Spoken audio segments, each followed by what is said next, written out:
the international relations expert, Dr. Mohammed Osman. Thank you very much for being here with us.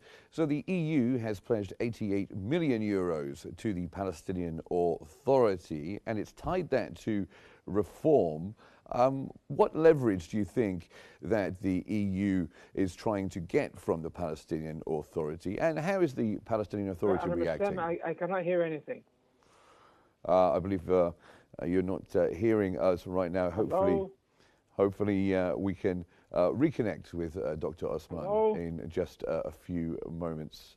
I believe he's not. I can hear you now, Mark. Yeah. Oh, you can hear me now, Dr. Osman. That's good to hear. So the EU is pledging 88 million euros to the Palestinian Authority, tying that to reform. What leverage is it hoping to have? Thank you for having me, Mark. Of course, the European Union is interested once more in pushing for the two-state solution. And the two-state solution, according at least to the European stakeholders, necessitates that certain reforms be carried out in the Palestinian Authority, or so they condition their aid on that, basically. And the Palestinian Authority, in kind, has pledged to the international community that it will undertake reforms in the future that will make it more capable of governing an independent Palestinian state that they seek to secure. Basically, the state has wide recognition globally, yet, of course, it never materialized on the ground due to Israeli occupation.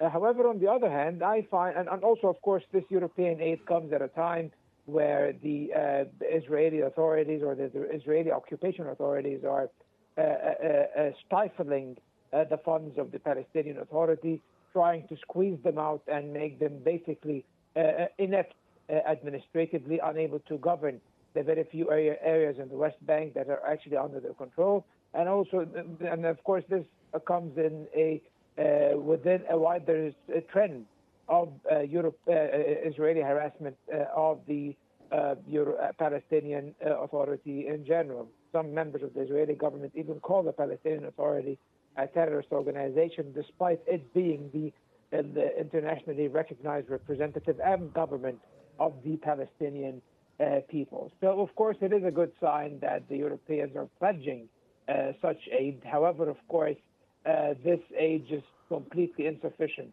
in order to help the Palestinian Authority maintain its cohesion and effectiveness as a governing force. Okay, and let's go to the latest strikes on Gaza, one of the deadliest days we're hearing. Israel says these strikes were decided independently. What are they trying to signal by that? Well, they're trying to say that we can do whatever we want, that we require no permission from the United States to undertake any of our actions. Basically, the Israelis have been very defiant in their tone when it came to their latest escalation in Gaza and their incessant violations of the ceasefire. However, of course, I believe that such statements are made for public domestic consumption in Israel. Israel would not dare take such a course of action without the consent of the United States. It seems that the United States acquiesces or agrees to Israel's behavior in this regard, under the pretext or under the justification that the Palestinians are not being flexible enough at the moment. The Palestinians are basically bending over backwards, Mark, to maintain this calm in the Gaza Strip and to pressure convince the Americans to rein in the Israelis.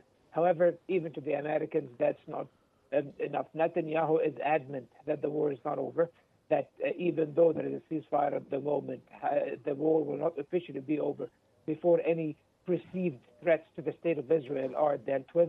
And of course, he conditions that on the complete disarmament of Hamas, something that cannot be actually measured, because everyone in the Gaza Strip is armed. Everyone has a rifle and a pistol at home, and most of Hamas's actual military-grade weapons, anyway, have been destroyed over the course of the war. So this is basically a justification that the Israelis are using in order to always maintain the option of resuming hostilities at some point. The conflict in Gaza is approaching a deadlock, or the ceasefire rather.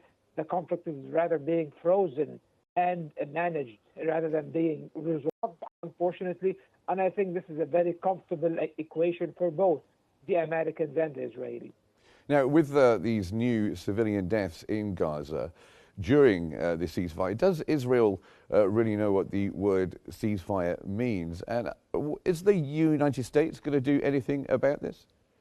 The U.S., of course, can do anything if it chooses to do anything. The United States, if it chooses to pressure the Israelis to stop them from violating the ceasefire that way, they can. However, they choose not to, unfortunately. The Americans are playing a balancing act, or what they believe is a balancing act.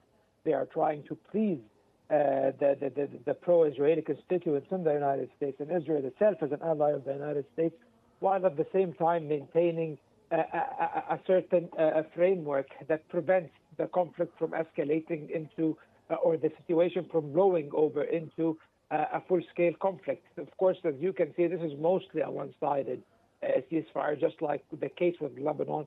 On your screen at the beginning of this fire, I expressed my fears that this might turn into a new Lebanon model. Unfortunately, it's even worse what's going on in Gaza right now. By the body count, over 200 people died since the 10th of October in little less than 2 months. 225 people have died due to Israeli aggressions.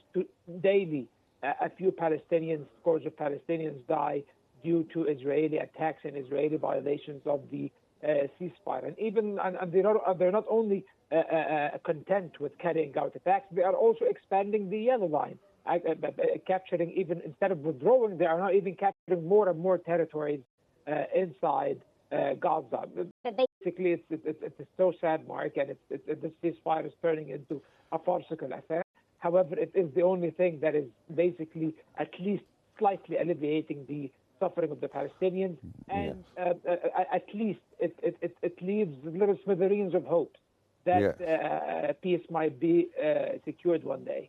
Yes, it's reduced the numbers somewhat, which is not much comfort for the people of Gaza, of course. But let's come on to Lebanon. As you mentioned there, nearly a year of this so-called ceasefire, and the front is now fraying more than it was before. What specific steps could prevent spillover while diplomacy in Gaza as well proceeds?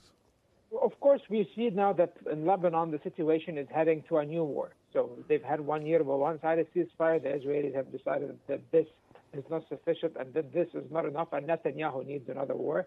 So the Americans are giving them a new war in Lebanon. They have reportedly delivered ultimatums to the Lebanese government that if they do not disarm Hezbollah by the end of the year, that the Israelis will take an expanded military action in Lebanon against Hezbollah. So it seems that Lebanon is heading towards war. I don't think this will affect Gaza. Really, Hamas is in no shape or form to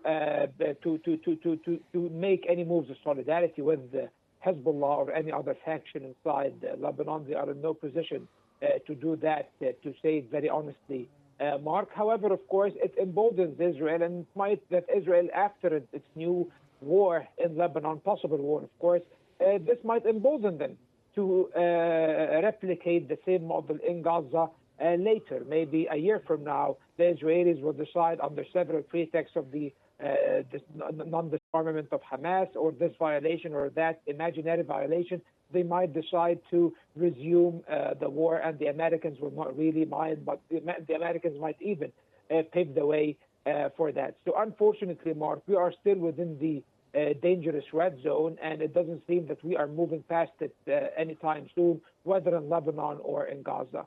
And sadly, we'll move to another front, the West Bank. How do you assess the situation there currently? The settler violence is being left unchecked. Israeli raids and military operations have become an almost weekly occurrence right now.